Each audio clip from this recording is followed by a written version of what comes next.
ہمارے ہیں حسین، قتل حسین اصل میں مرگ یزید ہے، قتل حسین اصل میں مرگ یزید ہے، اسلام زندہ ہوتا ہے ہر کربلا کے بعد، اسلام زندہ ہوتا ہے ہر کربلا کے بعد۔ حضرات گرامی،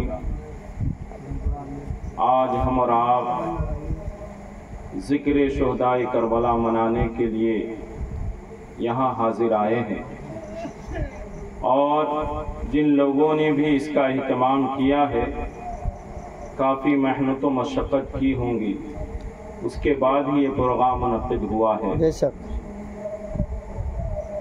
اللہ تبارک و تعالیٰ کی بارگاہ میں دعا گو ہوں کہ جن لوگوں نے بھی اس پروگرام میں دام درم سخن میں حصہ لیا ہے، سبوں کے اس شرکت کو اللہ قبول فرمائے اور سبوں کو زیارت حرمین شریفین سے مالا مال فرمائے۔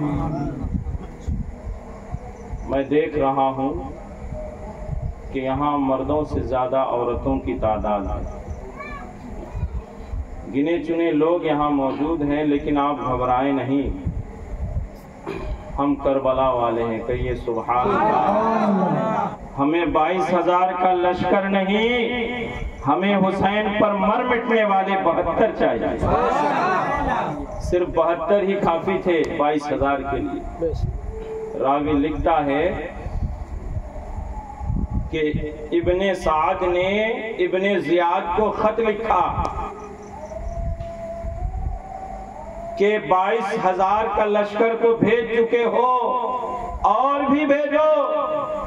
ابن زیاد کہنے لگا کیسی بات کر رہے ہو، ارے 72 کے مقابلے میں 22,000 بھیج دیا ہے، کیا 72 اور 22 کا کوئی مقابلہ ہے 22,000 کا؟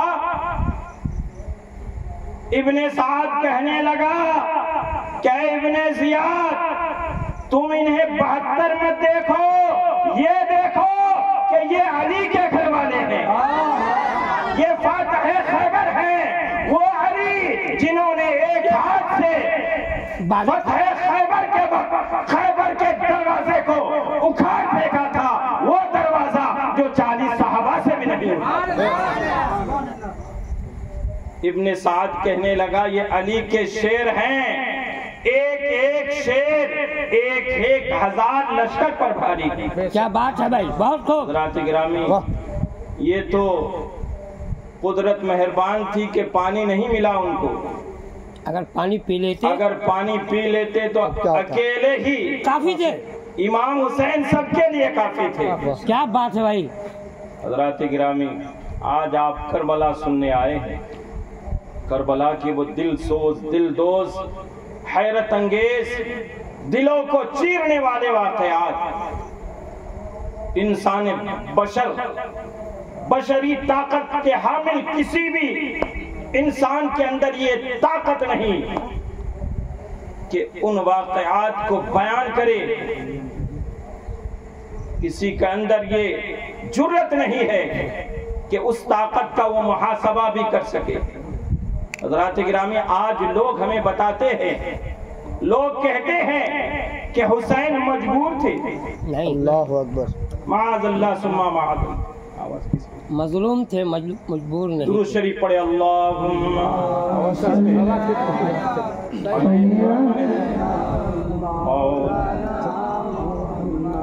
یکو کو گھٹا دیے نا، یکو کو ایک دم سادہ کر دیجیے، ایک دم گھٹا دیے، یکو کو پورا گھٹا دیجیے، یکو گھٹا دیے پورا، بس خالی ساؤنڈ بڑھا دیجیے، اور کچھ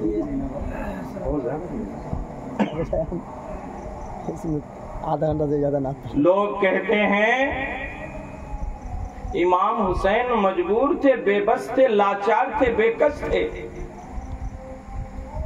معاذ اللہ ثم معاذ اللہ، امام مجبور اور بے کس نہیں، مظلوم تھے۔ وہ امام جن کے لیے جنت سے جبرائیل جوڑا لے کر حاضر ہو جائے،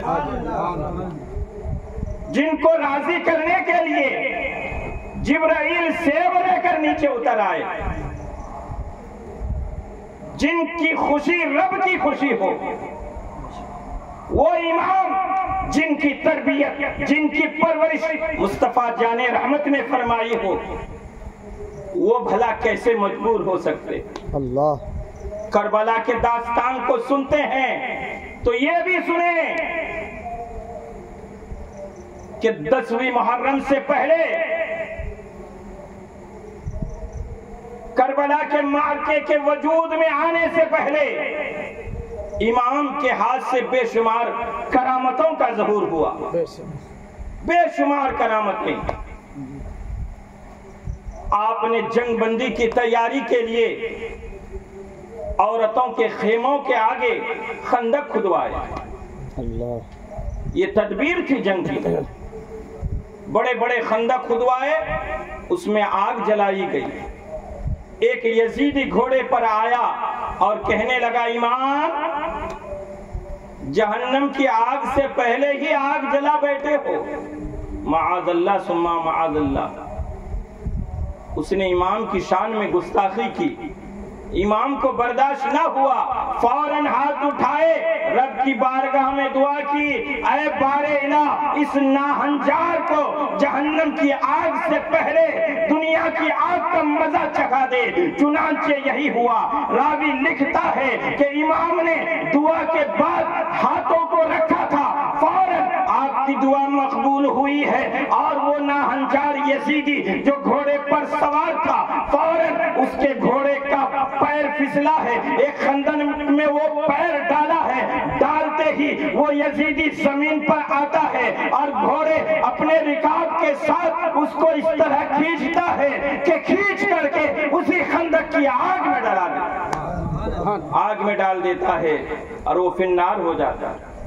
اسی طرح دوسرا یزیدی آیا، امام سے کہنے لگا، اے امام آپ کی نسبت مصطفیٰ جان رحمت سے کیسی؟ اللہ اکبر کبیرہ۔ امام حسین کی نسبت مصطفیٰ جان رحمت سے؟ نبی کے نواسے کا نام حسین ہے، علی کے بیٹے کا نام حسین ہے، فاطمۃ الزہرا کے دودھ پینے والے دلارے کا نام حسین ہے، اور ناہنجار کہہ رہا ہے آپ کی اس سے کون سی نسبت ہے؟ آپ نے ہاتھ اٹھائے، رب کی بارگاہ میں عریضہ رکھا ہے، بار الہ اسے بھی مزہ چکھا دے۔ امام نے دعا کی ہے، فوراً اس یزیدی کو قضائے حاجت لاحق ہوئی، وہ پاخانہ کرنے کے لیے اترا، دوڑتا ہوا گیا، جو ہی ایک مقام پہ بیٹھا، بچھو نے اس طرح ڈنک مارا کہ وہ نجاست سے آلودہ ہو کر دوڑتا رہا، چیختا رہا، بالآخر وہ بھی فنار ہو گیا۔ حضرات گرامی، امام حسین اگر چاہتے نا کربلا میں تو یہ نہر فرات نہیں، ہاتھ اٹھاتے آسمان سے کوثر و سلسبیل کی بارش میں اتر آتے۔ جی جی جی، امام ہاتھ اٹھاتے، فرشتے آسمان سے امام کی جانب سے جنگ کے لیے اتر آتے۔ امام ہاتھ اٹھاتے، جنوں کا سردار آیا تھا، عریضہ رکھا تھا، امام آپ حکم کر دو، یہ 22,000 کی کیا اوقات ہے، اس سے کہیں گنا زیادہ بھی اگر یزیدی لشکر آ جائے تب بھی میں اسے پل بھر میں نیست و نابود کر دوں گا۔ لیکن امام نے اس کے عریضے کو قبول نہیں کیا۔ کیوں نہیں کیا؟ اس لیے کہ امام کو جو ہے کربلا کے میدان میں امتحان دینا تھا، اور امتحان دینے کے لیے آپ نے روحانی طاقت کا استعمال نہیں کیا، بلکہ آپ نے اپنی جسمانی طاقت کا استعمال۔ ہم غلاموں کو ایک نشان عمل مل گیا کہ ہم جسمانی طاقت کے ساتھ بھی باطل سے لڑ سکتے ہیں۔ ہم گنہگار ہیں، سیاہکار ہیں، اتنے متقی پرہیزگار نہیں۔ ہم غلام حسین ہیں، حسین نہیں ہے۔ ہم اگر حسین کے کردار کو سمجھ جائیں کہ حسین نے وقت کے سپر پاور کو للکارا ہے. حسین نے کربلا کی دھرتی پہ جو سر کٹوا دیا، کربلا کی دھرتی پر پہنچے ہیں تو جنگ کی نیت سے نہیں پہنچے، خلافت لینے کے لیے نہیں پہنچے، بلکہ آپ ہی سوچیں کہ اگر کوئی جنگ پر جاتا ہے تو جنگ پر جانے کے لیے اپنی بیویوں کو کون ساتھ لے جاتا ہے؟ جنگ پر جانے کے لیے ننھے منھے بچوں کو کون لے جاتا ہے؟ یہ جنگ کے لیے نہیں گئے تھے، یہ تو اتمام حجت کے لیے گئے تھے. کوفیوں نے چٹھیاں دے کر بلایا تھا. اگر امام نہیں جاتے، کوفی رب کی بارگاہ میں شکایت کر دیتے کہ اے بار الہ، ہم نے تیرے حبیب کے نواسے کو بلایا تھا، وہ نہیں آئے، اسی لیے ہم یزید کے ہاتھ پر بیعت کر چکے ہیں، ہمارا قصور نہیں ہے، ہم نے تو ان کو بلایا تھا. اسی اتمام حجت کے لیے امام حسین کربلا میں تشریف لائے. امام حسین کربلا میں آنے سے پہلے بے شمار واقعات ہوئے. کربلا کے واقعات آپ سنیں گے تو آپ کا دل دہل جائے گا. ظلم کی انتہا ہو چکی ہے. ظالم نے ظلم و بربریت تشدد کی انتہا کر دیا ہے. حضرات گرامی، جنگ کربلا سے پہلے امام مسلم کے 2 بیٹوں کی جو شہادت کا واقعہ ہے، حضور فقیہ ملت نے اپنی کتاب میں اسے نقل کیا ہے کہ جب امام مسلم کی شہادت ہو گئی، امام مسلم امام حسین کے بھائی تھے جن کو امام حسین نے کوفے کی حالت کا جائزہ لینے کے لیے بھیجا تھا. کوفے والوں نے چٹھی دے کر بلایا تھا امام کو. امام تو مدینے سے ہجرت کر کے مکہ تشریف لے آئے تھے. امن و سلامتی کی جگہ کا نام مکہ ہے. ومن دخلہ کان آمنا، ایسی جگہ پر امام بیٹھے تھے، امام تشریف فرما تھے. کوفیوں کو پتا چلا، کوفیوں نے چٹھیوں پہ چٹھی لکھا، 1 نہیں 2 نہیں، کسی راوی نے لکھا کہ 1000 کے برابر چٹھیاں تھیں، اور ایک روایت ملتی ہے کہ 150 چٹھیاں تھیں. امام حسین کو بلایا گیا تھا. اس کا مضمون اور مفہوم کچھ اس طرح تھا کہ امام حسین، ہم برسوں سے آپ کے متمنی ہیں.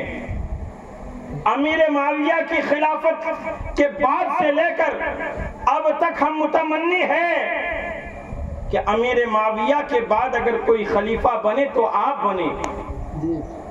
ہم چاہتے ہیں کہ آپ یزید کی جگہ پہ ہماری بیعت کو قبول فرما لیں. کیونکہ یزید کون ہے؟ یزید فاسق و فاجر کا نام ہے، یزید زانی کا نام ہے، یزید ظالم کا نام ہے. یزید اتنا بڑا شرابی، ابن کثیر لکھتے ہیں کہ یزید اتنا بڑا شرابی تھا کہ جب زیارت حرمین کے لیے جاتا تھا، مکہ شریف میں پہنچتا تھا، تب بیت اللہ کے چھاونی کے قریب بیٹھ کر وہ شراب پیا کرتا تھا. معاذ اللہ ثم معاذ اللہ. اتنا بڑا ناہنجار. اور یزید کے تعلق سے حضرت عبداللہ بن حنظلہ وہ بیان فرماتے ہیں کہ ہم نے یزید کے خلاف اس وقت آواز بلند کی جب ہمیں احساس ہو گیا کہ یزید نے جس طرح کھلے عام حدود اللہ کی پاسداری کو ترک کرنا شروع کر دیا ہے، شریعت کے معاملات میں دخل اندازی شروع کر دی ہے، گناہ پر گناہ کرتا جا رہا ہے، گناہ کا اتنا ارتکاب کر چکا ہے کہ ہمیں احساس ہو گیا کہ اگر